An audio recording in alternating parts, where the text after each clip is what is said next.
Friends, Biswajit information YouTube চ্যানেলে আপনাদের সকলকে জানাই স্বাগত।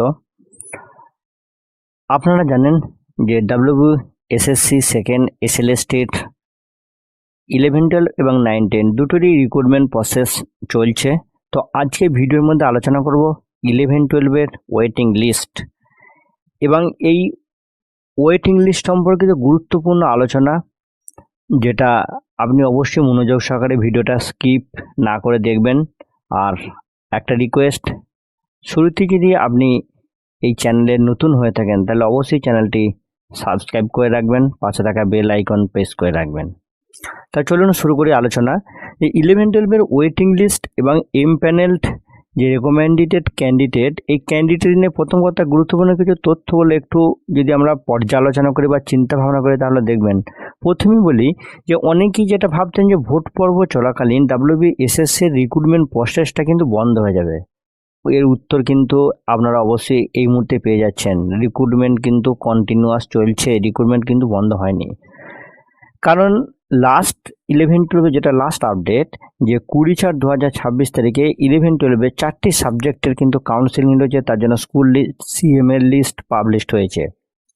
আবার ধাপে ধাপে পিভিআর মেডিকেল টেস্টও চলছে, কিন্তু এই মুহূর্তে তো স্কুলে জয়েনিং সম্ভব হচ্ছে না। আর কেন হচ্ছে না সেটা আপনারা অবশ্যই রিয়েলাইজ করতে পেরেছেন। এবং সব কিছু ঠিকঠাক থাকলে আশা করা যাচ্ছে যে মে 2026-এর সেকেন্ড উইক থেকে সম্ভবত 11, 12-এর স্কুলে জয়েনিং প্রক্রিয়া শুরু হবে। আর এরপর থেকে কিন্তু ওয়েটিং লিস্ট ক্যান্ডিডেটদের প্রিপারেশন শুরু হওয়া উচিত এবং আলোচনার জায়গার বা আলোচনার ফোকাস কিন্তু এবার এই জায়গা থেকেই হওয়া উচিত আপনাদের ক্ষেত্রে। আপনাদের তো মনে হতে পারে যে যেখানে এমপ্যানেল ক্যান্ডিডেটরাই জয়েন করতে পারছে না, সেখানে এই ওয়েটিং লিস্ট এর প্রসঙ্গ আলোচনা আননেসেসারি। তো আমি বলবো friends, be quiet, not frustrated or tempted. আমি আগেও বলেছি, এখনও বলছি, এসএসসির রিক্রুটমেন্ট নিয়ে যতই নেগেটিভ নিউজ শুনুন না কেন, রিক্রুটমেন্ট কিন্তু হবেই। আর এমপ্যানেলড ক্যান্ডিডেটদের নিয়োগের পরই কিন্তু ওয়েটিং লিস্টের রিক্রুটমেন্ট শুরু হবে। এবারে কিন্তু ওয়েটিং লিস্টের সুযোগ অনেকটাই বেশি। তার অনেকগুলো কারণ রয়েছে। তার প্রথম কারণ হচ্ছে কি, যে ইন্টারভিউতে ডাক পেয়েও কিন্তু বিভিন্ন কারণে রিজেক্ট হয়েছেন এমন ক্যান্ডিডেট কিন্তু অনেক রয়েছেন। তাদের সংখ্যাগুলো পরে আমি বিভিন্ন ভিডিওর মধ্যে আলোচনা করব। কাউন্সিলিংয়ে অনেক ক্যান্ডিডেট অ্যাবসেন্ট থাকছেন। নাম্বার 3, সিএমএল-এর মাল্টি র্যাঙ্কিংয়ের কারণে একই ক্যান্ডিডেট একাধিক র্যাঙ্কের মধ্যে রয়েছেন, কিন্তু উনি অপরচুনিটি পাবেন মাত্র একটি ক্যাটাগরিতে।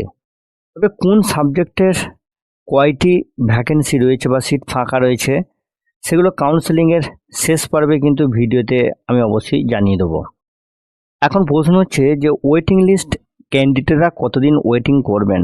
WBSSC পক্ষ থেকে অবশ্য বিবৃতি দিয়ে জানানো হয়েছে যে মে 2026-এর মধ্যে 35 সাবজেক্টে রিক্রুটমেন্ট প্রসেস তারা কিন্তু কমপ্লিট করতে পারবেন এবং এই বিষয়ে তারা যথেষ্ট পজিটিভ রয়েছেন। তাই এটা বলা যেতেই পারে যে 4th উইক অফ মে 2026 থেকে 1st উইক অফ জুন 2026-এর মধ্যে ওয়েটিং লিস্ট ক্যান্ডিডেটদের রিক্রুটমেন্টের জন্য অ্যাটলিস্ট নোটিফিকেশনটুকু আসার যথেষ্ট একটা পসিবিলিটি রয়েছে। এবার এখন প্রশ্ন হচ্ছে যে ওয়েটিং যে টাইম, এই ওয়েটিং টাইমটা আপনি কি করবেন। এটা কিন্তু আমার নিজস্ব চিন্তাভাবনা এবং কোনো অ্যাডভাইসও নয় বা কোনো সিম্প্যাথি দেখিয়েও কিন্তু আমি এই প্রসঙ্গ রিপ্রেজেন্ট করছি না। আমার মেন উদ্দেশ্য হচ্ছে কিনা বর্তমান যে সিচুয়েশন, সেই বর্তমান সিচুয়েশনের সাপেক্ষে বিষয়টাকে তুলে ধরা। এই সময়ের মধ্যে প্রথমত আপনি আপনার নিজের যে সাবজেক্টটা রয়েছে ভালো করে স্টাডি করুন। ইন্টারভিউর জন্য ভালোভাবে প্রিপারেশন, অ্যাটলিস্ট প্রতিদিন আপনি আপনার সাবজেক্টটা নিয়ে স্টাডি করুন। সেকেন্ডলি যেটা বলবো যে এসএসসির পাশাপাশি আপনার চয়েস অনুসারে আপকামিং যে জবগুলোর এক্সামিনেশন বা রিক্রুটমেন্ট আসতে চলেছে, যেমন WBCS, PSC miscellaneous, NET SET, পিএসসির অ্যাসিস্ট্যান্ট মাস্টার এবং SIF স্কুল, রেল এর প্রিপারেশন নিতে শুরু করুন। তবে আমি আবারও বলছি, এটা কিন্তু আমার কোনো অ্যাডভাইস নয় বা অন্যরকমভাবে বিষয়টা কিন্তু আপনারা নেবেন না, ডিসিশনটা কিন্তু আপনার।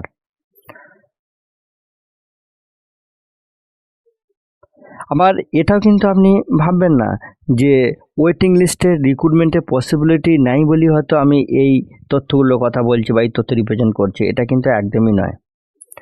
কারণ বর্তমান সিচুয়েশন বা বাস্তবতা অনেকটাই কঠিন, এবং এর সাপেক্ষে দাঁড়িয়ে যখন আপনি দেখবেন যে আপনার কোনো পরিচিত ক্যান্ডিডেট ডাব্লিউবিএসএসসি থেকে অ্যাসিস্ট্যান্ট টিচার হিসেবে রিক্রুটমেন্ট হয়েছেন, আর আপনি দীর্ঘদিন লং টাইম মানে ওয়েটিং পিরিয়ডের মধ্যে রয়েছেন, অথচ কোনো জবের বিষয়ে আপনি সিকিউরিটি দেখাতে পারছেন না। সব সিচুয়েশনে দেখা যাচ্ছে যে আপনার পরিচিতি হয়তো বা আপনার পাশের কেউ হয়তো ডাব্লিউবিএসএসসি থেকে অ্যাসিস্ট্যান্ট টিচার হিসেবে রিক্রুটমেন্ট হয়ে স্কুলে যোগ দিয়েছেন, আর আপনি হয়তো দীর্ঘদিন ধরে ওয়েটিংয়ের মধ্যেই কিন্তু রয়েছেন। এটা কিন্তু খুবই প্যাথেটিক, খুবই যন্ত্রণাদায়ক, এবং মেন্টালে একটা যথেষ্ট কিন্তু এটা চাপ পড়ার মতো বিষয়। আবার একসঙ্গে যখন আপনি দেখবেন এই একাধিক বিষয়ে কিন্তু আবার চাকরি পেয়ে গেলেন, তখন কিন্তু আপনার মনের মধ্যে কিন্তু আনন্দ থাকবে সীমাহীন। তাই এবং আবার ধরুন আপনি ডাব্লিউবিএসএসসি থেকে ওয়েটিং লিস্ট থেকে ধরুন টিচার হলেন, দেখা যাচ্ছে আপনি খুব দূরে পোস্টিং হলেন, সেক্ষেত্রেও কিন্তু আপনার জব প্রেফারেন্সের কিন্তু আপনি একটা সুযোগ নিজে থেকে আগে থেকে তৈরি করে রাখতে পারবেন। বা ডাব্লিউবিএসএসসিতে আপনি হয়তো অ্যাসিস্ট্যান্ট টিচার হিসেবে যোগ দিলেন, বা অন্য কোনো যে জবের যেগুলো প্রিপারেশন নিচ্ছিলেন সেই জবগুলো হয়তো আপনি করলেন না, তার জন্য কোনো প্রবলেম নেই। কিন্তু একটা বিষয়, আপনার জব সিকিউরিটি কিন্তু আপনি নিজে থেকেই এই কয়েক মাসের মধ্যে কিন্তু তৈরি করে নিতে পারছেন। তো ফ্রেন্ডস, ডাব্লিউবিএসএসসির এই গুরুত্বপূর্ণ আলোচনা খুব সংক্ষেপেই শেয়ার করলাম। ভালো থাকুন, সুস্থ থাকুন, ধন্যবাদ।